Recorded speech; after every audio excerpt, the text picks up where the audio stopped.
Hello, my name is Bob Brill. My wife Ruth and I and our twin sons moved to Lawrence in 2002. One of the first things we did, of course, was check out all the Catholic churches. And I have to tell you that one of the easiest decisions we ever made was to join St. John's. We just love the vitality, the energy, and the diversity of people here. We were not familiar with Franciscans, but we quickly learned that the friars are really good shepherds. So we have spent some time hanging out with Franciscans, learning about the life of Francis, and we eventually professed as secular Franciscans in 2013. Father John asked me to give a little reflection on my experiences during the pandemic. If I had to describe it in one phrase, it would be a prolonged study of Jesus asleep in the boat. We're all familiar with this story. It's in all three of the Synoptic Gospels. They differ a little bit in the details, but it appears that Jesus was on the west side of the Sea of Galilee, teaching and preaching and healing with a large crowd of people, perhaps maybe some unpleasant encounters with the religious authorities. But towards the end of the day, he's tired. He dismisses the people, sends them off, and he tells the disciples, okay, get in the boat. We're going to go to the other side of the Sea of Galilee. Once he gets in the boat, he quickly falls asleep. So just think about that for a moment. Emmanuel, God is with us, goes to sleep. And he leaves the task of getting the boat across the sea to the disciples, some of whom are professional fishermen. So presumably nothing could go wrong here, right? As I say, for me the pandemic has been a meditation on Jesus asleep in the boat. What I mean by that is many of the ways that we normally make contact with God has been diminished during this time. Meeting God in the sacraments has been cut back quite a bit. Meeting God in the faces of our brothers and sisters in Christ has been a real loss for me. This is due, of course, to social distancing, people hunkering down, and sometimes isolation. Of course, we're still free to meet God in prayer and in the Word, but if I'm honest, during the pandemic, these prayer and encounters with the Word have not blossomed exactly. You could say I've been on somewhat of a maintenance diet as far as they're concerned. This reminds me of a practice that the Lord gave the Israelites in the Old Testament. I think it's an analogy of Jesus being asleep in the boat. And I'm referring to the sabbatical year, the Shemitah. So the idea is for 6 years, the Jews were to plant and sow and reap and harvest, as farmers know how to do. But then on the 7th year, they were to let the land go fallow. There was to be no reaping, no harvesting. What they did was live day to day simply off what the land produced. Furthermore, they were to let people, families with lesser means also graze off their land so that they could live through this year.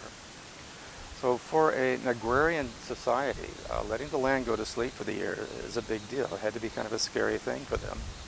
But God promised that if they did that, they would have a sufficiency, they'd have enough to share, and it would be a blessing for them. So it appears that fallow times are part of God's care for our own soul. At least that would way to appear with this Old Testament practice. Okay, back to the boat. So we know that more things happen. The storm wells up. The boat begins to take on water and starts to sink. The apostles get all worried. They wake Jesus up. Master, we're sinking. Can you do something? So Jesus wakes up. He calms the storm, and he chastises the apostles for their lack of faith. I don't think he was saying if they had faith that Jesus was going to calm all of our storms. What I think he was doing was showing them something about himself so that it would help get them through the storm. What he showed them was that he is indeed master of the wave and the winds and the storms. So he's saying, in effect, remember this so that the next time you're in a storm, you can have faith and you won't be afraid. Because when you are with me, when I'm with you, you are safe. And by the way, next time maybe don't wake me up, okay? So fallow times are part of life. It's not necessarily a bad thing. It's a time to reflect and go back on the promises, the mercies, the food for the road, if you will, that God has provided for us in the past, and learn that it's sufficient now, and there's a sufficiency that we can share it with others. One final thought. There's a parable that Jesus gave that I think helps explain what's going on during these fallow times. It's called the parable of the planted seed. It's only found in Mark. And basically it goes like this. A sower plants some seed. So in the dirt, in the damp, and in the dark, life forces are at work. seed begins to germinate, and this living machinery, this DNA begins to get turned on, and this DNA, it knows how to grow.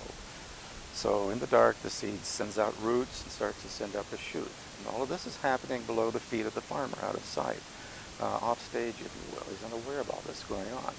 Of course, eventually the shoots break through the ground, and these are what are going to lead to the harvest. So I think the point here is that a lot of good things happen in the dark, out of sight, before they're ready to be brought to the light. So just be aware, there's always more going on than we realize.